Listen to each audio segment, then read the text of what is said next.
কমছে, ভালো লাগতেছে, তবে ওয়েটটাই কমাতে চাইছিলাম। আমার এত খুশি লাগতেছে যে মানে কি বলবো, এটা আমি ছোট থেকেই এরকম, কিন্তু মানে এত বেশি খুশি লাগতেছে বলা।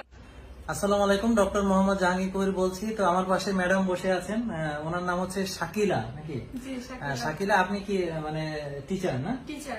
কোথায় পড়ান? আমি ফুলগাজী শিশু নিকেতন, এটা একটা আমাদের এলাকার স্কুল, আচ্ছা, প্রাইভেট। তো আপনি এই পর্যন্ত উনি কোথায় 8 কেজি না? কত কেজি? 8 কেজি। এটা বলে নাই কেউ। যদি আমি ভালোটা খাই ভালো তৈরি হবে, যদি আমি না খাই বাজে ভাবে তৈরি হবে, যদি আমি বাজে তেল খাই তাহলে বাজে ভাবে তৈরি হবে। যেমন আমি যদি সয়াবিন খাই বা অন্যান্য যে তেলগুলো আছে, ফাস্ট ফুড যেগুলো খাই, এতে আমার শরীরের যে ত্বকটা আছে সেই ত্বকটা ধীরে ধীরে কিন্তু নষ্ট হয়ে যায়। এবং অনেকে বয়সের সঙ্গে সঙ্গে চেহারাটার ভিতরে কেমন একটা ফ্যাকাশে ভাব চলে আসে না? কিন্তু ওর কিন্তু এখন চেহারাটা মনে হচ্ছে যে আগের চেয়ে অনেক গ্লেজ করতেছে। এটা আপনি বলছিলেন যে আমরা বংশগত মোটা, হ্যাঁ?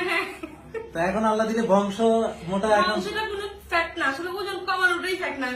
হ্যাঁ সেটাই। এখন হচ্ছে যে আমরা যদি আমাদের ভেতরে জমে থাকা যে শক্তি, হ্যাঁ, যেটা চর্বি, যেটা তেল, যেটা জমে আছে, সেটাকেই যদি আমি ফুয়েল হিসেবে জ্বালানি হিসেবে ব্যবহার করতে পারি, ফ্যাটটা বার্ন হবে। তখন আমরা না দুর্বল হব, না আমার স্কিন লুজ হবে, আমার আরো স্কিন টাইট হবে, আমার চুল পড়বে না, বরং চুল আরো গজাবে, হ্যাঁ, এবং আমি আরো শক্তিশালী হব। এটা হচ্ছে আসল কথা। সোজা কথা হচ্ছে আজকের স্লোগান হচ্ছে ওজন কমানো কোনো বিষয় না।